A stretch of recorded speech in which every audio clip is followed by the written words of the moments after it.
Hello friends, तो आप सभी का स्वागत है फिर से हमारे एक नए वीडियो में। और कुछ दिनों से हम वीडियो लेके नहीं आ रहे थे क्योंकि हमारा भी पेपर चल रहा था। तो अब डेली वीडियो आती रहेगी। तो आज का जो टॉपिक है वो है हमारा संसद को कहते हैं पार्लियामेंट, ठीक है। तो हम यहाँ पे आज एमसीक्यू ना लेके आके नोट्स बनाए हैं, तो आप यहाँ पे देख सकते हैं। ये कंप्लीट है, सभी एग्जामों के लिए कंप्लीट है। तो हमारा जो भारत की संसद है, इसका जो संविधान है, जो संसदीय प्रणाली है, किस प्रणाली से ली गई है। अगर ऑप्शन ने दे दिया कि अमेरिकी, जापानीज़, चाइनीज़, तो उसका राइट आंसर होगा ब्रिटिश प्रणाली। जो हमारा भारत का संविधान लिया गया है वो ब्रिटिश प्रणाली से लिया गया है, ठीक है। और जो भारत के संसद का उल्लेख है, जो भारत का संसद मतलब पार्लियामेंट ऑफ इंडिया, मतलब जो भारत की संसद का उल्लेख है, किस अनुच्छेद का मतलब होता है आर्टिकल, ठीक है। किस अनुच्छेद में मिलता है, तो वो होता है 79 79 में। और भारत के संसद के 3 अंग होते हैं, ठीक है। एक लोकसभा होता है, एक राज्यसभा होता है, एक राष्ट्रपति होता है, ठीक है। लोकसभा को हम क्या कहते हैं, निम्न सदन बोलते हैं। राज्यसभा को उच्च सदन बोलते हैं। और राष्ट्रपति क्या करता है, संसद के सत्र को बुलाता है। यानी इनके द्वारा, जो दोनों के द्वारा काम किया गया होता है, वो इनको बुलाता है, ठीक है, राष्ट्रपति बुलाता है। और लोकसभा का जो उल्लेख मिलता है किस आर्टिकल में मिलता है, तो 81 आर्टिकल में मिलता है, ठीक है। और राज्यसभा को उच्च सदन बोलते हैं, ये इसका उल्लेख जो मिलता है 80 में मिलता है, ठीक है। तो चलिए इसको डिटेल में पढ़ते हैं पूरा। जो लोकसभा है, लोकसभा पहला है, तो इसका आर्टिकल क्या था, इसमें 81 में मिलता है, ठीक है। लोकसभा को हम कहते हैं हाउस ऑफ द पीपल। और इसकी स्थापना जो हुई थी, यहाँ पे गलत लिखा है, 1952 हो जाएगा, गलती से मिस्टेक हुआ है, ठीक है। यहाँ पे 1952 होगा, 17 अप्रैल 1952 को Lok Sabha house of the people की स्थापना होती है, ठीक है। ये संसद का निम्न सदन होता है। इसमें जो सदस्यों का कार्यकाल होता है, यानी जो समय अवधि होती है, वो 5 वर्ष की होती है, ठीक है, 5 ईयर की होती है। और लोकसभा, यहाँ पे लोकसभा के सदस्यों का जो निर्वाचन होता है वो जनता द्वारा किया जाता है। यानी जो लोकसभा में मेंबर्स बैठते हैं, जो बैठते हैं वहाँ पे, उनको चुनता कौन है, सिलेक्ट कौन करता है, कौन करती है, जनता करती है, ठीक है। और लोकसभा में जो अध्यक्ष और उपाध्यक्ष होते हैं उनकी नियुक्ति कौन करता है, लोकसभा के सदस्य करते हैं। यहाँ पे ध्यान दीजिए एक बात, देखिए, संसद को निम्न सदन बोलते हैं, पहली बात। और सदस्यों का कार्यकाल जो होता है, उसमें मेंबर्स जो होते हैं लोकसभा में 5 वर्ष का होता है, ठीक है। और लोकसभा के सदस्य कौन चुनते कौन है, सिलेक्ट कौन करते हैं, सिलेक्ट करते हैं जनता। और जो उसमें अध्यक्ष और उपाध्यक्ष होते हैं, यानी जो उससे बड़े होते हैं, लोकसभा के सदस्य से जो बड़े होते हैं, उनको कौन चुनता है, उनको लोकसभा के सदस्य चुनते हैं। और लोकसभा के सदस्य को कौन चुनता है, जनता चुनती है, ठीक है। और लोकसभा का अध्यक्ष ही राष्ट्रपति द्वारा बुलाए गए सत्र की अध्यक्षता करता है। यानी जो राष्ट्रपति ने बुलाया है सत्र, उसकी अध्यक्षता कौन करता है, लोकसभा का अध्यक्ष करता है, ठीक है। और इसकी कुछ इंपॉर्टेंट टिप्स है कि देखिए कि इसकी योग्यता क्या होनी चाहिए। यानी अगर हम लोकसभा में जाना चाहते हैं तो उसकी योग्यता क्या होनी चाहिए। तो उसका है पहला कि भारत का नागरिक हो, मतलब उसको इंडिया, अपने भारत के सिटीजन प्राप्त हो, नागरिकता प्राप्त हो, ठीक है। और न्यूनतम आयु 25 वर्ष हो, ठीक है, न्यूनतम आयु 25 वर्ष हो। तो ये हमारा लोकसभा कंप्लीट होता हुआ, इससे बाहर एक क्वेश्चन भी नहीं आने वाला आपके क्वेश्चन में, ठीक है, पेपर में। अगला है हमारा, हाँ, अगला है हमारा, कौन सा है, अगला है हमारा कि सदस्यों की संख्या कितनी होती है। लोकसभा की भी बात चल रही है, तो लोकसभा की बात करें तो सदस्य कितने होते हैं, सदस्यों की संख्या अगर बात करें, वर्तमान में इस समय है 545, ठीक है, वर्तमान में है 545। और मैक्सिमम कितने हो सकते हैं, 552 सदस्य हो सकते हैं। अब इस 545 में अधिकतम कितने चुने जा सकते हैं, तो 543 अधिकतम चुने जा सकते हैं।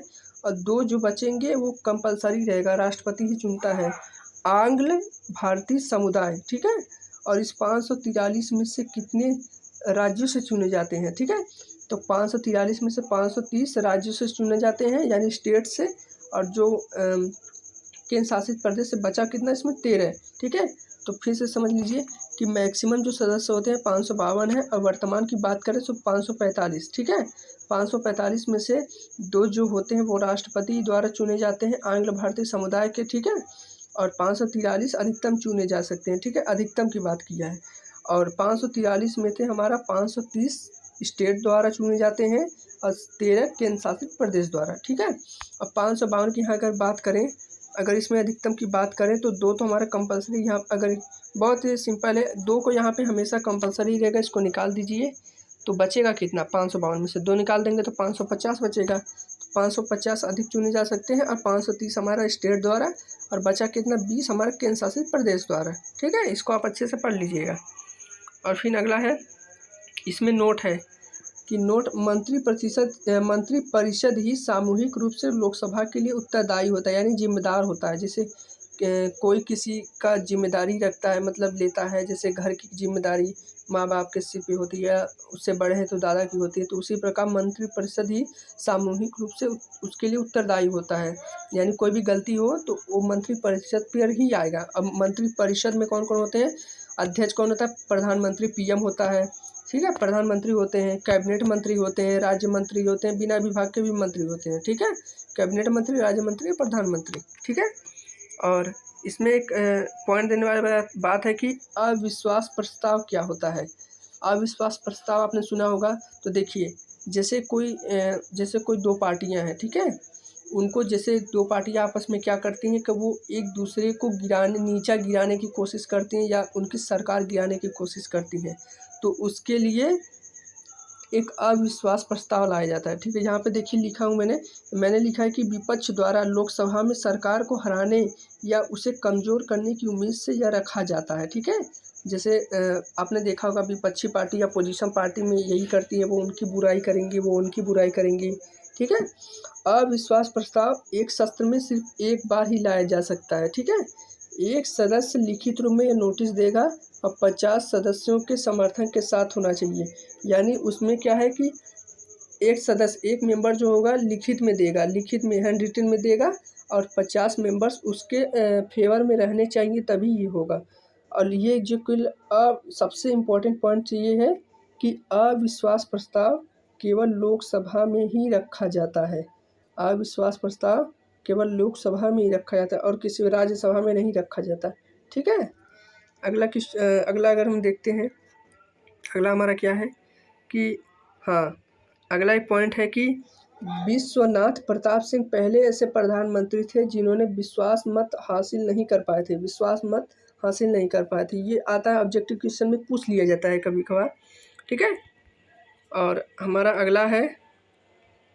अगला है कि इसकी योग्यता, हाँ, इसमें अभी और कुछ है कि देखिए, सदन की कार्यवाही के लिए न्यूनतम 1/10 सदस्य उपस्थित होने चाहिए, चाहे राज्यसभा हो। ठीक है, इसे गणपूर्ति कहते हैं। ये पूछा जाता है, गणपूर्ति।